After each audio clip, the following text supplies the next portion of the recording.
ఎందుకు నెడుతున్నావు అట్లా? తీసుకోబోతున్నా ఎందుకు నెడుతున్నావు అట్లా? ఒక్క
ఉద్యోగాలు వెంటనే భర్తీ చేయాలి.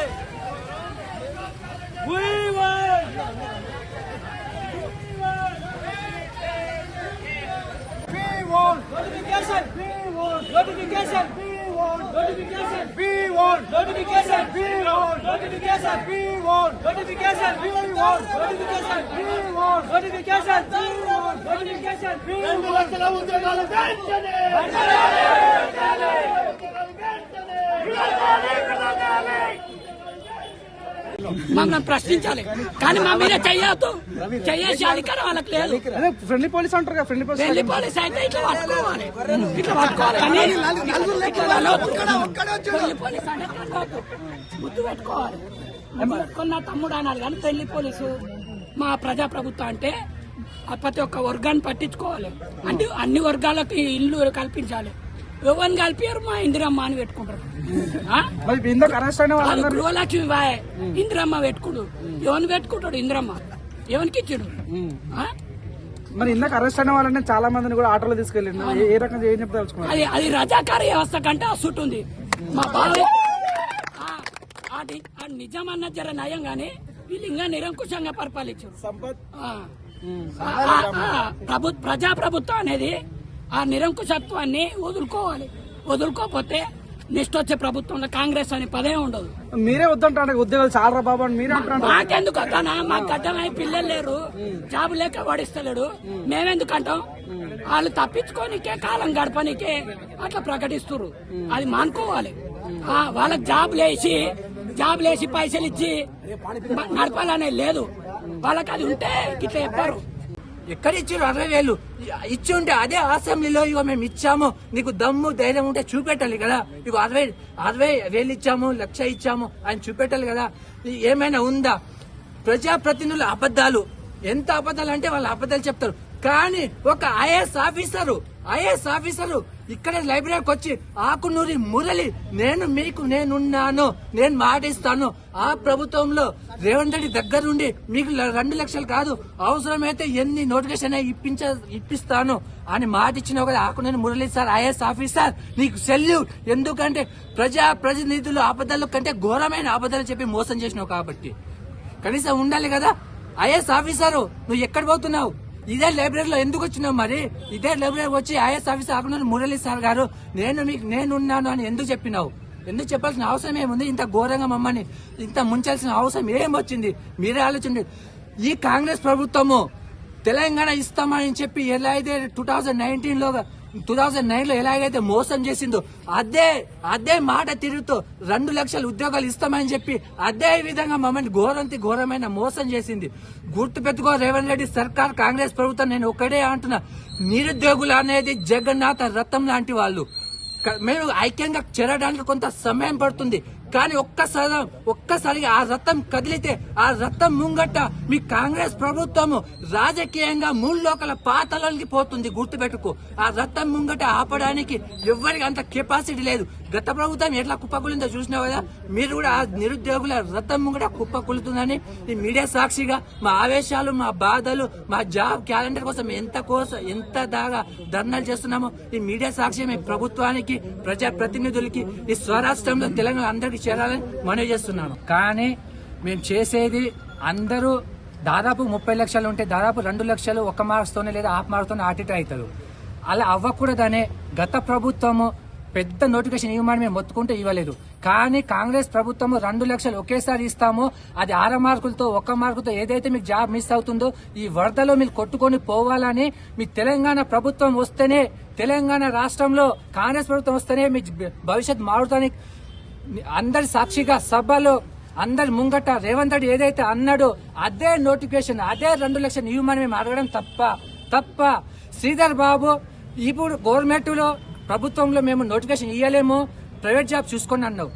నీకు దమ్ము ధైర్యం ఏమైనా ఉంటే నువ్వు శ్వేతపత్రం రిలీజ్ చేయి. దావాస్ మీటింగ్ వెళ్ళినావు కదా, తెలంగాణ రైజింగ్ మీటింగ్ పెట్టుకున్నావు కూడా, ఎంత మందికి నువ్వు ప్రైవేట్ జాబ్ ఇప్పించినావు? ఎంత మందిని నువ్వు కంపెనీస్ ఇక్కడ దావాస్ నుంచి ఇక్కడ ఎన్ని కంపెనీస్ వచ్చినాయి? ఎంత మందికి మా తెలంగాణ విద్యార్థులు ఎంత మందికి నువ్వు నోటిఫికేషన్ ఇచ్చినావు? చూపెట్టు నువ్వు దమ్ము ధైర్యం ఉంటే. అప్పుడు కదా నువ్వు చెప్పాల్సింది మేము గవర్నమెంట్ జాబ్ ఇవ్వలేము, ఇంత లక్షల మందికి మేము ప్రైవేట్ జాబ్ ఇచ్చాము అని నువ్వు చెప్పుకోవాలి కదా. మరి ప్రైవేట్ జాబ్స్ లేవు, గవర్నమెంట్ నోటిఫికేషన్ లేదు, అయినా సరే మేము నోటిఫికేషన్ ఇవ్వము. అసలు ప్రభుత్వం మీద మీరు ఆశలు వదులుకోవడం ఎంతవరకు కరెక్ట్? మీరే చెప్పండి. రేవంత్ రెడ్డి నీకు చెప్పుకుంటున్నావు కదా, నీకు ధైర్యం ఉంటే నేను నల్లమల్ల అడవి నుంచి వచ్చాను, నల్లమల్ల పూలి అన్నావు కదా, నల్లమల్ల అడవిలో ఉంటే రోషం ఉండాలి, ఇచ్చిన మాట మీద దమ్ము ధైర్యం ఉండాలి కదా. మరి దమ్ము ధైర్యం ఉండా? రైతులకు ఏ రైతులు అయితే కన్నిటి చుక్క కారి పొలంలో పడాల్సింది మీ లాఠీ దెబ్బల మీద పడుతుంది. ఇది ఊరియా కోసం ధర్నాలు చేస్తున్న రైతులు. ఇదా నల్లమడ అడవి నుంచి వచ్చే మాటలు? ఏ విద్యార్థులు అయితే తెలంగాణ కోసం ప్రాణాలు అర్పించినావు, మళ్ళీ మీ ప్రభుత్వంలో మేము కూడా నోటిఫికేషన్ కోసం ధర్నాలు చేస్తూ ఇగో ధర్నాలన్నీ తిరుగుతున్నాం. ఈదా నల్లమల్ల పులి, ఈదా నల్లమల్ల అడవి నుంచి వచ్చానని చెప్పుకుంటావు. నేను వ్యవసాయ కుటుంబం నుంచి వచ్చాను. ఎక్కడి నుంచి వచ్చాను? నల్లమల్ల అడవి నుంచి వచ్చావు. నిజంగా నువ్వు నల్లమల్ల అడవి నుంచి వచ్చే మరి ఏంటి నువ్వు ఇచ్చిన మాట ఎక్కడిపా? నువ్వు ఇచ్చిన హామీలు ఏంటిపా? కనీసం ఉందా నీకు? కనీసం ఇంకిత జ్ఞానం ఉందా నీకు? నల్లమల్ల అడవి నుంచి వచ్చే దమ్ము ధైర్యం కెపాసిటీ ఉంటే ఈ తెలంగాణ రాష్ట్రంలో గత ప్రభుత్వం చేసిన అప్పులు ఇగో నేను సృష్టించాను, మాఫీ చేశాను అప్పులన్నీ. నీ దమ్ము ధైర్యం నల్లమల్ల అడవి నుంచి వచ్చి ఉంటే